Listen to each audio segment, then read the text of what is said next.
Truck union Abohar की प्रधानगी को लेकर हुए जबरदस्त हंगामे के दौरान आम आदमी पार्टी के ट्रेड विंग के जिला प्रधान पंकज नरूला गंभीर रूप से घायल हो गए, जबकि उनके साथी के साथ भी मारपीट की गई।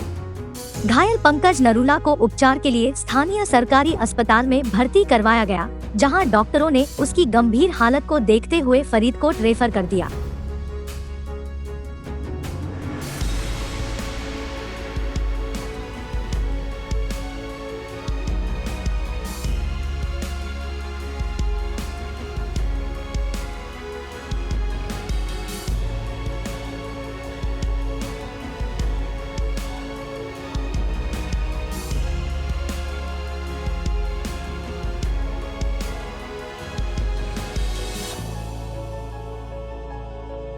ਵੀਰੇ ਕੁਛ ਨਹੀਂ ਹੈ, ਕੱਲ ਪ੍ਰਧਾਨ ਬਣਾਇਆ ਸੀ ਟਰੱਕ ਯੂਨੀਅਨ ਦਾ। ਅੱਜ ਕੋਈ ਐਂਟੀ ਪਾਰਟੀ ਆਦਮੀ ਪਾਰਟੀ ਦੀ ਕੋਈ ਦੂਜੀ ਪਾਰਟੀ ਆਈ ਆ, ਉਹ ਆਪ ਦਾ ਪ੍ਰਧਾਨ ਬਣਾਉਣ ਆਈ ਆ। ਅਸੀਂ ਜਾਣ ਰਹੇ ਹਾਂ ਯੂਨੀਅਨ ਨੂੰ, ਪ੍ਰਧਾਨ ਨਾਲ ਆ, ਮੇਰੇ ਪ੍ਰਧਾਨ ਅੱਗੇ ਸੀ, ਮੈਂ ਮਗਰ ਸੀ। ਆ ਕੇ ਪਿੱਛੋਂ ਬੰਦੇ ਗਲ ਪੈ ਗਏ ਆ, ਉਹਨਾਂ ਨੇ ਆ ਤੁਹਾਡੇ ਸਾਹਮਣੇ ਹੀ ਆ ਵੇਖ ਲਓ ਜਿਹੜੀਆਂ ਸੱਟਾਂ ਲਾਈਆਂ। ਕੋਈ ਗੱਲ ਨਹੀਂ, ਆਮ ਆਦਮੀ ਪਾਰਟੀ ਦੀ ਬਣਾਈ। ਹਾਂਜੀ ਹਾਂਜੀ, ਇੱਕ ਤਾਂ ਸਰਦਾਰ ਬਲਕਾਰ ਸਿੰਘ ਆ, ਦੂਜੇ ਦਾ ਆਪਾਂ ਨੂੰ ਪਤਾ ਹੀ ਨਹੀਂ। ਆਪਣਾ ਤਾਂ ਕਿਸੇ ਦਾ ਵੈਰ ਵਿਰੋਧ ਹੀ ਨਹੀਂ ਹੈਗਾ। ਮਗਰੋਂ ਆ ਕੇ ਮੈਂ ਤਾਂ ਪ੍ਰਧਾਨ ਅੱਗੇ ਤੁਰਿਆ ਜਾਂਦਾ, ਮਗਰੋਂ ਆ ਕੇ ਬੰਦੇ ਪਤਾ ਨਹੀਂ ਕਿਹੜੇ ਗੱਲ ਪਏ ਆ, ਉਹਨਾਂ ਨੇ ਸੱਟਾਂ ਮਾਰਦੀਆਂ। ਪਹਿਲਾਂ ਕੋਈ ਨਹੀਂ ਹੋਇਆ ਸਾਡਾ ਕਿਸੇ ਨਾਲ ਕੋਈ ਲੜਾਈ ਝਗੜਾ ਨਹੀਂ ਹੋਇਆ। ਅਸੀਂ ਆਪਰੇਟਰ ਬੰਦੇ, ਸਾਡਾ ਕਿੰਨਾ ਕੀ ਲੜਾਈ। ਕੱਲ੍ਹ ਸਰਬਸੰਮਤੀ ਨਾਲ ਟਰੱਕ ਦੇ ਪ੍ਰਧਾਨ ਬਣ ਗਏ ਸੀ ਜੀ। ਅੱਜ ਸਾਡੀ 2 ਵਜੇ ਪਗਾਰ ਸੀ। 2 ਵਜੇ ਪਗਾਰ ਕਰਕੇ ਅਸੀਂ ਬਾਹਰ ਆ ਰਹੇ ਸੀ, ਇਹ ਬੰਦੇ ਲਿਆ ਕੇ ਸਾਡੇ ਉਲਟਾ ਸਾਡੇ ਗੱਲ ਪੈ ਗਈ। ਇਹ ਪੰਕਜ ਨਰੂਲਾ ਭਾਰਦਵਾਜ ਇਹ ਪਾਰਟੀ 'ਚੋਂ ਕੱਢੇ ਹੋਏ ਆ। ਇਹ ਧੱਕੇ ਨਾਲ ਆ ਕੇ ਸਾਨੂੰ ਭਰਾ ਨੂੰ ਲੜਾਉਂਦੇ ਆ। ਸਾਡੇ ਕੋਈ ਭਰਾਵਾਂ ਨਾਲ ਸਾਡਾ ਕੋਈ ਮਿੱਤ ਭਾਵ ਨਹੀਂ। ਇਹ ਸਾਰੇ ਭਰਾ ਇਕੱਠੇ ਸੀ, ਕੱਲ੍ਹ ਵੀ ਇਕੱਠੇ ਆ, ਅੱਜ ਵੀ ਇਕੱਠੇ ਆ। ਪਗਾਰ ਸਾਡੀ ਹੋ ਗਈ ਸੀ। ਪਗਾਰ ਇਹਨਾਂ ਦੇ ਮਿਰਚਾਂ ਲੱਗੀਆਂ ਇਹਨਾਂ ਨੂੰ ਵੀ ਇਹਨੇ ਲੜਾਈ ਕਿਉਂ ਨਹੀਂ ਕਰਦੇ, ਉਹ ਸਾਡੇ ਲੜਾਈ ਕਰਕੇ ਗਾਂਗੇ। ਪਬਲਿਕ ਦੀ ਸਹਿਮਤੀ ਨਾਲ ਮਿਲੀ, ਸਾਰੇ ਭਰਾਵਾਂ ਦੇ ਸਹਿਯੋਗ ਨਾਲ ਮਿਲੀ। ਕੋਈ ਜ਼ਬਰਦਸਤੀ ਨਹੀਂ ਸੀ ਕਿਸੇ ਤਰ੍ਹਾਂ ਦੀ ਵੀ। ਲੜਾਈ ਹੋ ਗਈ। ਇਹ ਭਗਵਾਨ ਦੀ ਪਾਰਟੀ ਕੋਈ ਨਹੀਂ। ਜੋ 2 ਲੀਡਰ ਆ ਕੇ ਸਾਡੇ ਭਰਾ ਫੁੱਟ ਪਾਉਂਦੇ ਆ। ਅਸੀਂ ਡਿਮਾਂਡ ਕਰ ਪ੍ਰਸ਼ਾਸਨ ਸਾਡੇ ਭਰਾਵਾਂ ਦੀ ਪ੍ਰਤੀ ਸਾਡੀ ਨਹੀਂ ਚੱਲਣ ਦੇਵੇ। ਜਿਵੇਂ ਸਾਡੀ ਸਹਿਮਤੀ ਨਾਲ ਚੱਲਣ ਦੇ, ਪ੍ਰਸ਼ਾਸਨ ਦਾ ਸਾਥ ਦੇਵੇ। ਕਣਕਾਂ ਦਾ ਸੀਜ਼ਨ ਆਇਆ ਪਿਆ। ਅਸੀਂ ਅੱਜ ਪਕਾਰ ਕੀਤੀ ਸੀ, ਉਹ ਪਕਾਰ ਨੂੰ ਸੁਣ ਕੇ ਹੋਰਿਆਂ ਨੂੰ ਅੱਗ ਲੱਗੀ ਵੀ 5 ਸਾਲ ਤੋਂ ਟੁੱਟਣੀ ਬੰਦ ਸੀ, ਮਾਲ ਨਹੀਂ ਮਿਲ ਰਿਹਾ ਸੀ। ਅੱਜ ਵੀ 25 ਗੱਡੀਆਂ ਮਾਲ ਵੀ ਦਿੱਤਾ ਸਾਨੂੰ। ਵਪਾਰੀਆਂ ਨੇ ਸਾਡਾ ਸਹਿਯੋਗ ਕੀਤਾ। ਅਸੀਂ ਵਪਾਰੀਆਂ ਦਾ ਬੜੇ ਧੰਨਵਾਦ ਆ ਜਿਹਨਾਂ ਸਾਨੂੰ ਸਹਿਯੋਗ ਦੇ ਕੇ ਮਾਲ ਦੇ ਕੇ ਪਕਾਰ ਕਰਾਈ। ਗੱਡੀਆਂ ਸਾਡੇ ਭਰਨ ਗਈਆਂ।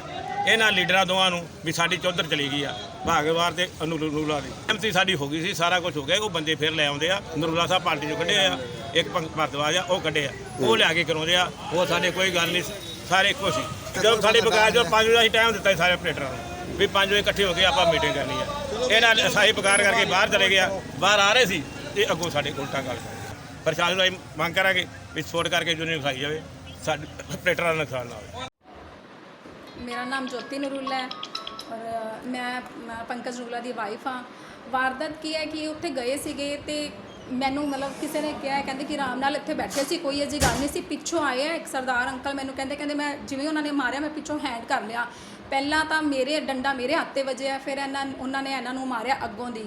मूँह ते बहुत ज़्यादा चोट लगी, अंदर सारे स्टिचेस आ रखे हैं, इन्होंने हुण लगाए है। बहुत बुरी तरह मारिया है। नाले मैनू एक गल मैं पूछना चाहती हाँ भी दीप क्यों नहीं आया इत्थे? दीप ਨੂੰ ਸਭ ਤੋਂ ਪਹਿਲਾਂ ਪਹੁੰਚਣਾ ਚਾਹੀਦਾ ਸੀ। ਔਰ ਜਿਹੜਾ ਬਲਕਾਰਾ ਹੈਗਾ ਉਹਨੇ ਇਹਨਾਂ ਦੇ ਮੋਬਾਈਲ ਵੀ ਛੀਨ ਲਿੱਤੇ, ਮੋਬਾਈਲ ਲੈ ਕੇ ਵੀ ਚਲਾ ਗਿਆ। ਤੇ ਨਾਲੇ ਫਿਰ ਜਿਹੜੀ ਸਾਰੀਆਂ ਵਾਰਦਾਤਾਂ ਦਾ ਮਤਲਬ ਕਿ ਉਹਨਾਂ ਨੇ ਕਰਵਾਈ ਹੈ। ਆਦੀਪ ਨੂੰ ਪਹੁੰਚਣਾ ਚਾਹੀਦਾ ਸੀਗਾ ਇੱਥੇ, ਹਜੇ ਤੱਕ ਇੱਥੇ ਨਹੀਂ ਆਇਆ। ਸਾਰੇ ਆ ਗਏ, ਹੁਣ ਤਾਂ ਰੈਫਰ ਵੀ ਕਰਨ ਲੱਗੇ ਆ, ਫਿਰ ਵੀ ਅਜੇ ਤੱਕ ਨਹੀਂ ਪਹੁੰਚਿਆ। ਕੀ ਕਾਰਨ ਹੈ ਮੈਂ ਪੁੱਛਣਾ ਚਾਹੁੰਦੀ ਹਾਂ। ਮੈਨੂੰ ਕੁਝ ਵੀ ਨਹੀਂ ਪਤਾ। 1 ਗੁੱਟ ਹੈ 2 ਗੁੱਟ ਹੈ ਮੈਨੂੰ ਕੁਝ ਨਹੀਂ ਪਤਾ। ਮੈਨੂੰ ਤਾਂ ਵੀ ਅੱਜ ਦੀ ਵਾਰਦਾਤ ਕਿਉਂ ਹੋਈ ਜਦੋਂ ਉੱਪਰੋਂ ਹੁਕਮ ਹੈਗੇ ਸੀਗੇ। ਕਿਸੇ ਵੀ ਤਰ੍ਹਾਂ ਦੀ ਕੋਈ ਗੱਲ ਨਹੀਂ ਹੋਈ ਮੇਰੀ। किस वास्ते क्यों एक्टिव नहीं है कि उन्होंने कुछ पता नहीं लग रहा। बल्लू आने तो आ सकते इतने MLA, इतने वाले कुछ नहीं पता। मैंने कुछ नहीं पता। मैंने इन्ना पता है भी जे वो इतने नहीं आया तो इनका मैं मतलब आ ही निकलता है। जे इतने नहीं पहुँचे इस टाइम आना चाहिए सी ना। ऑल टाइम मैं कोलों रहा कोलों ही सी ना। जो मेरे को स्पैशल आया सीगा, ये मेरे पैरों में हत्थ लाए सी इन्हें कि मेरे नाल चलो, तो फिर असीं इन्हां दे नाल चले अंदरों सानूं आह सिला दिता है। नहीं कोई सूट नहीं आई, उन्होंने कुछ पता नहीं लग रहा, वो कुछ बोल नहीं रहे। मैं सिर्फ अपनी गल पहुँचाना चाहती हाँ CM साहब नूं कि सच्चाई आही है मैं चाहती हाँ कि सच्चाई सारे के सामने आए, जो गलत है उन्होंने गलत किया जाए, जो सही है वो सही किया जाए। और अबोरी चो कोई एक बंदा कह दे पंकज नरूला कुछ गलत कर रहा है, नहीं चाहती हाँ, मेरी हाथ जोड़ के सीएम नूं बेनती है। नहीं अज नहीं पहुँचे, अजे तक नहीं पहुँचे, इन्ना टाइम हो गया कि उन्होंने नहीं आना चाहिए सी। हाँ जी, एक मैं होर गल कहना चाहांगी कि उन्होंने नाल मेरे हसबैंड के नाल भाखर भी है सीगे। भाखर भाई साहब ने गल कही है कि उन्होंने विजय कंबोज भी आया होया सीगा, उन्होंने सामने सारी वारदात हुई है। तो बलकारा ने ही साढ़े कोल वीडियो हैगी है, बलकारा ने डंडे मारे है सारिਆਂ ਨੂੰ, ये सारी वीडियो साढ़े कोल प्रूफ च हैगी है। तो जे इस वीडियो के बाद भी कोई कार्रवाई नहीं होंदी तो फिर कोई फायदा नहीं मैनू लगता है। अगर सबूत होने के बाद भी कोई किसी का कुछ नहीं कर सकता ना, मैनू लगता फिर कुछ भी नहीं हो सकता अपने अबोर का। कोई भी जो भी आएगा कुछ भी कह के कुछ भी मार के चला जाएगा। मेरे हसबैंड की गलती सी कि एक सच्चाई की राह पर चल रहा है कोई गलती उन्होंने। अबोरे च एक बंदा कह दे मेरे हसबैंड कुछ गलत कर रहा है, किसी को एक निक्का रुपया भी नहीं लिया उन्होंने, कुछ भी नहीं किया। और इन्नी वधिया सेवा भाव नाल कर रहे हैं, सारिਆਂ ਦੀ सेवा इन्नी वधिया तरीके नाल। हाँ जी, मैं पार्टी का तो एक्शन लवांगी, पार्टी का की कसूर है ਇਹਦੇ पार्टी का कसूर नहीं, जो बंदा जो गलत है मैं सिर्फ उनके बारे कह रही हूँ, किसी पार्टी बारे मैं कुछ नहीं किया।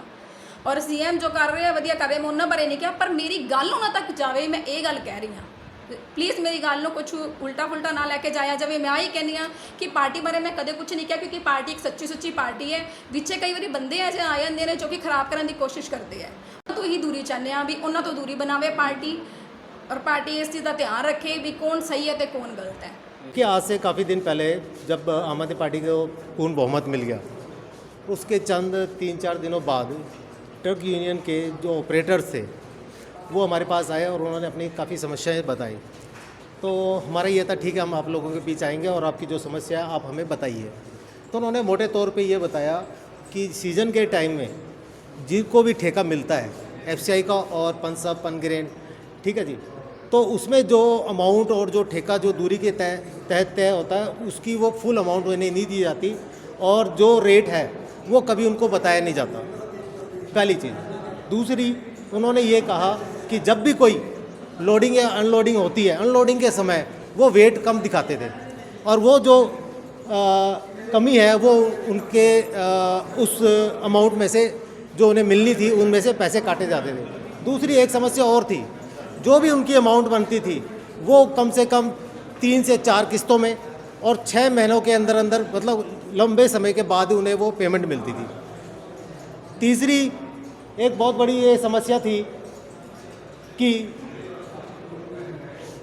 ये जो काट है वो पर्टिकुलर अपने अबोर में है, बाकी यदि आप मलोट या मुक्तसर या बठिंडा साइड भी आप चले जाओ वहाँ पे इस तरह की कोई काट नहीं होती। वहाँ ये देखा जाता है जिस एजेंसीज़ को हम अपनी कनक दे रहे हैं, जिस ठेकेदार का टेंडर है, तो उसमें जितने भी यदि कभी ज़्यादा होता था उसको रिकॉर्ड में लिया जाता था और जो कम होता है उसको अलग रिकॉर्ड में दिया जाता है। एंड में जब देखते हैं तो हमेशा वो प्लस निकलती थी। यहाँ ये होता था जब भी कोई प्लस होता था उसको उसका कोई बेनिफिट नहीं मिलता था। तो इसके अलावा और भी कई उनकी समस्या थी। उनका ये था कि आउटर जो भी ट्रक के जो सप्लाई का यदि कोई होता था तो बाहरी जो लोग आते थे वो कम रेट में अपना ठेका ले जाते, तो जहाँ सिंगल ऑपरेटर जिनके पास 1-2 ट्रक थे वो काफ़ी आर्थिक बुरे हालात में ये चले गए थे। तो इन सभी बातों को देखते हुए हमारी टीम ने ये तय किया कि हम आरजी तौर पे जब तक ये सीज़न है हम 5 मेंबर कमेटी बनाएं, जिससे इन ऑपरेटरों को कोई भी दिक्कत हो तो वो अपनी वो समस्या प्रशासन के आगे रख सकें। तो ये तमाम बातें देखते हुए हमने ये निर्णय लिया और 5 मेंबर कमेटी आज से कई दिन पहले हमने बनाई, और जब नाम लिया तो सभी ने बहुत ही भरे उत्साह के साथ उसका समर्थन किया। लेकिन कुछ दिन बाद हमारे एक पार्टी के उम्मीदवार है और उसके भाई विजय कंबोज को ये सब अच्छा नहीं लगा। तो देखो मैनू फोन ਤੇ ਹੀ पता लग्या जो भी इंसीडेंट होया भी पंकज जी से गल पई है आके कुछ लोग, वो पंकज जी हजे अनकॉन्शियस है, अब हालत च नहीं है कि बयान दे सकन। जो होश च आते हैं बयान देंगे फिर पुलिस भी इत्थे आई हुई है, DSP साहब भी आए हैं, SHO साहब भी आए हैं, वो कार्रवाई करेंगे। पंकज जी दोवें पार्टियां आम आदमी पार्टी दी ਸੀ, ਇੱਕ ਦੀਪ ਦੀ ਪਾਰਟੀ ਸੀ, ਇੱਕ ਪੰਕਜ ਵਾਲੇ ਪਾਰਟੀ नहीं पार्टी इको है, कोई अलग अलग नहीं है, सारी पार्टी एक है, आम आदमी पार्टी एक है। जिन्होंने भी गुंडागर्दी की वो सख्त कार्रवाई होएगी। मैं पार्टी के हुक्मां नाल ही इत्थे आया। नहीं मामला ध्यान ਵਿੱਚ ਆਇਆ ਗਿਆ ਤੇ ਜ਼ਿਲ੍ਹਾ ਪ੍ਰਧਾਨ ਹੋਣ ਨਾਤੇ ਮੈਂ ਸਾਰੀ ਛਾਣਬੀਨ ਕਰ ਰਿਹਾ, ਲੇਕਿਨ ਜੋ ਪਾਰਟੀ ਦਾ ਆਦੇਸ਼ ਹੋਏਗਾ ਉਸ ਮੁਤਾਬਕ ਕੀਤਾ ਜਾਏਗਾ। ਪਾਰਟੀ ਦੇ ਵਿੱਚ ਧਿਆਨ ਲਿਆਤਾ ਗਿਆ ਤੇ ਇਹਦੀ ਜੋ ਵੀ ਕਾਰਵਾਈ ਬਣੇਗੀ, ਅਸੀਂ ਇਹ ਗੁੰਡਾਗਰਦੀ ਇੱਥੇ ਨਹੀਂ ਹੋਣ ਦੇਵਾਂਗੇ, ਲੇਕਿਨ ਜੋ ਕਾਰਵਾਈ ਬਣੇਗੀ ਅਸੀਂ ਕਰਾਵਾਂਗੇ।